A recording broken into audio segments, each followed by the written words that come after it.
Now we will start with the new topic in the function test. It's the second topic. It's called renal function test. Renal function test, also known as kidney function test. Let us look at the anatomy of the kidney.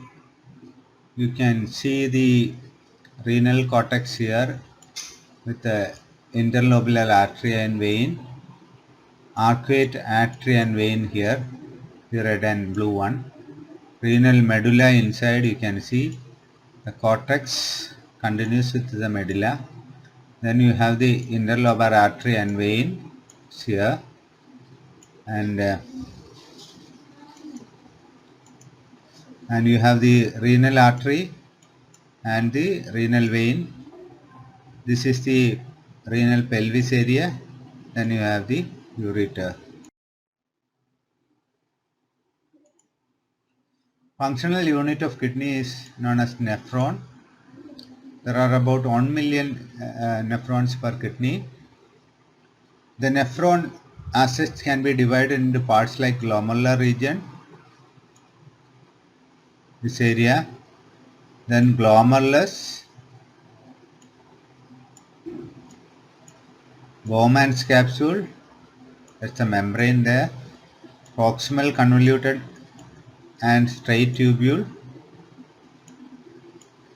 loop of Henle, this is the loop of Henle, then thin segments, descending limb and ascending limb, distal convoluted tubule, this is the distal tubule, then finally the collecting tubule, the collecting duct. We will start in the direction of blood flow. The arcuate artery, the blood flow goes like this, then goes to the afferent arteriole, then comes out as efferent arteriole. This will look at the Bowman's capsule. The afferent arteriole forms the glomerulus. Then comes the proximal tubule. This is the PCT. Then comes the loop of Henle and distal tubule. The proximal and distal convoluted tubule, including the peritubular, including the loop of Henle, are surrounded by peritubular capillaries. Then from there the drain to arcuate vein. So the distal convoluted tubule continues to the collecting duct. What happens in glomerular region? It contains a renal capsule about 0.2 millimeter in diameter. You can see the glomerulus. You can see the Bowman's capsule, outer wall of Bowman's capsule, and Bowman's capsule and the glomerulus together makes the Pulpygian capsule, often referred as the glomerulus. Proximal convoluted and straight tubule, about 50 millimeter long and 0.05 millimeter diameter, sometimes divided into three segments S1, S2 and S3. Loop of Henle dips deeply into the extramedullary nephron or slightly into the cortical nephron itself, into the medulla. Each has a thick 12 millimeter long and thin 2 to 15 millimeter long segments, descending limb, hairpin turn, and an ascending limb. So cortical and extramedullary nephrons are distinguished by the cortical location of their glomeruli and the depth to which the loops of Henle penetrate into the medulla. Cortical nephrons are sometimes subdivided into superficial and mid-cortical. Distal convoluted and straight tubule is 5 millimeter long, divided into early segment, functions extension loop of Henle, later segment, and functions as beginning of collecting tubule connecting segment.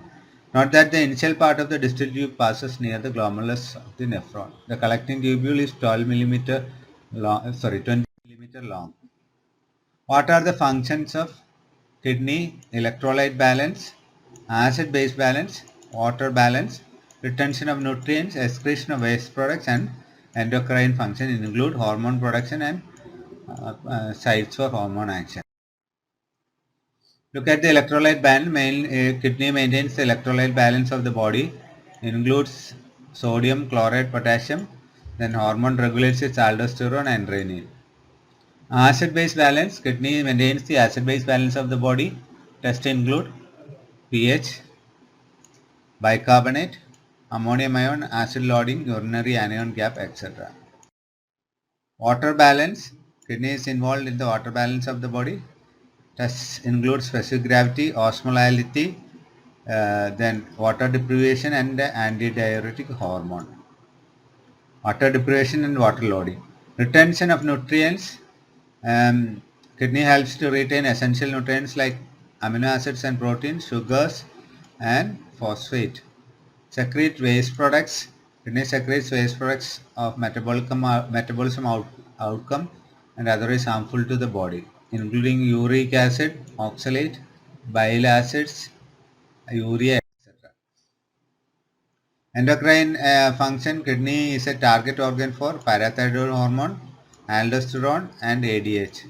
Kidney is also a production site for erythropoietin and unidentified dihydroxycholecalciferol, which is known as calcitriol, vitamin D. Glomerular function test and tubular function test.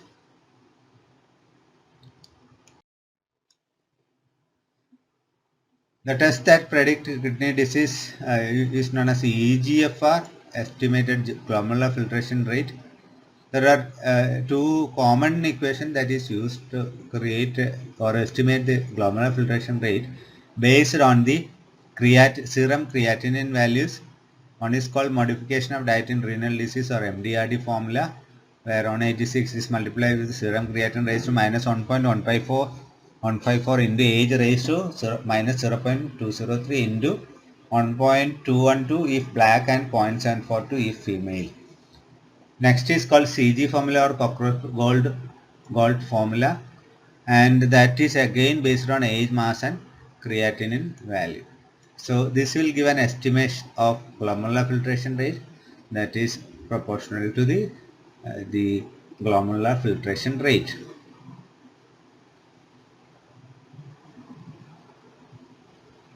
Albumin creatinine ratio, also known as ACR or microalbuminuria, that is another test that is used for detection of renal function. Other tests include urea, blood urea nitrogen, creatinine clearance, EGFR, which we already saw. EGFR can also be studied using the clearance studies, using creatinine or using cystatin C, you can calculate it. Looking at urea is a non-toxic substance produced from the toxic ammonia as the catabolic end product of amino acids or nitrogenous waste product. Urea has a molecular weight of 60, out of which 28 is from nitrogen.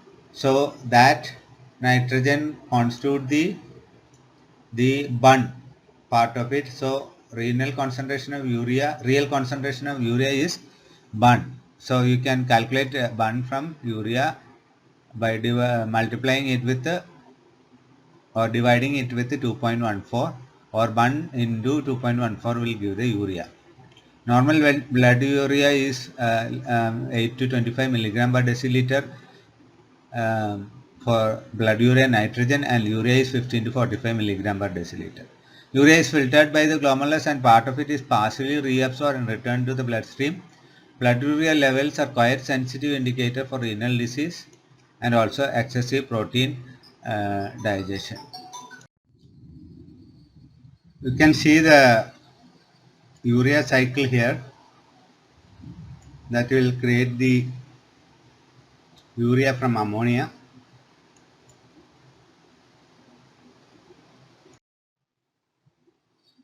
The levels are quite sensitive indicators of renal disease, also excessive protein catabolism.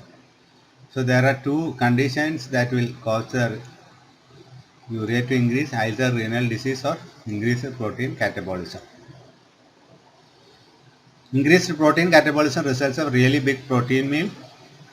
severe stress, upper GI bleeding, and impaired kidney function may be either classified as pre-renal, renal, or post-renal.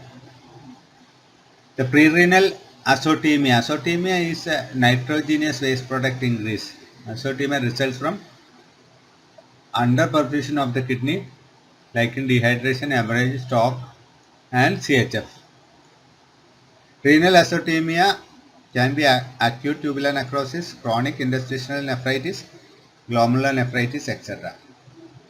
Postrenal azotemia can be of prostate trouble, stones, surgical mishaps, or tumors. Decreased burn is seen in lack of protein diet, severe liver disease, and overhydration, pregnancy, etc. The second marker is known as creatinine, and it is a breakdown product of creatine phosphate, which is there in the skeletal muscle. And the creatine is filtered by the glomerulus, and small amount of this is secreted into the glomerular filtrate by the proximal tubule.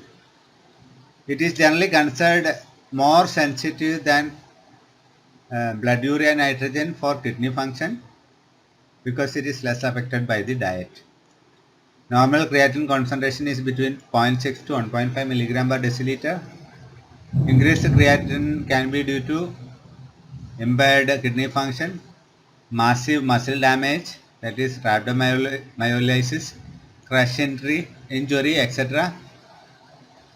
And athletics taking creatinine. Decreased creatinine is very rare.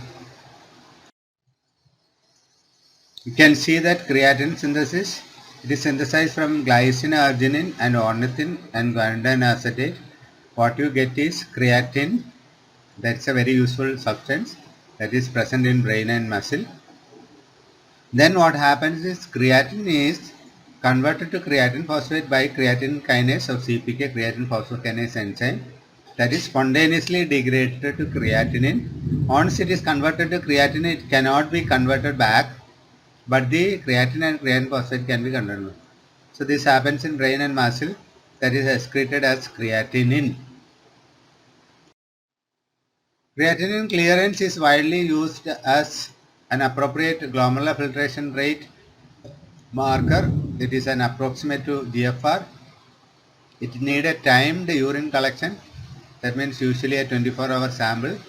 You remember that clearance substance is the volume of plasma cleared of that substance per unit time. So clearance is defined as the volume of plasma cleared of that substance per unit time, usually 1 minute.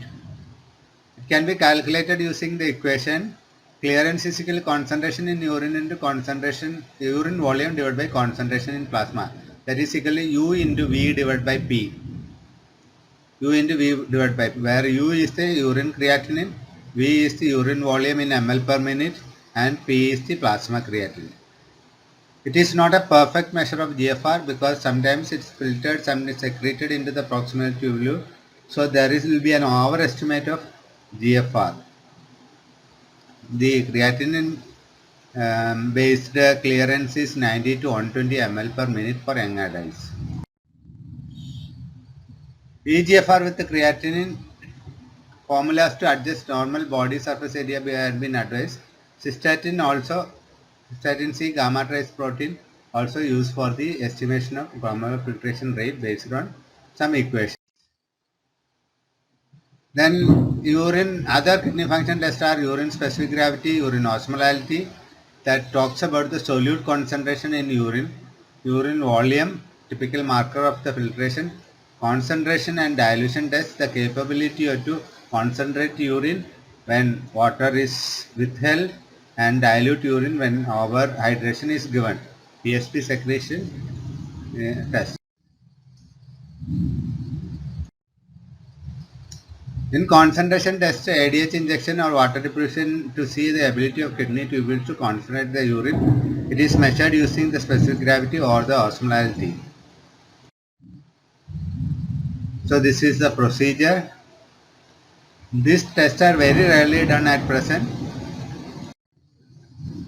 Dilution test, water overload to test the dilution capability of urine measured by specific gravity or osmolality. Again, this is the procedure of the test. The extra water is given and then the osmolality is checked. Again, this procedure is rarely done now. PSP excretion test. PSP is injected as a IM and after 2 hours urine is checked for traces of PSP. If there is high concentration, that shows excretory failure. Thank you.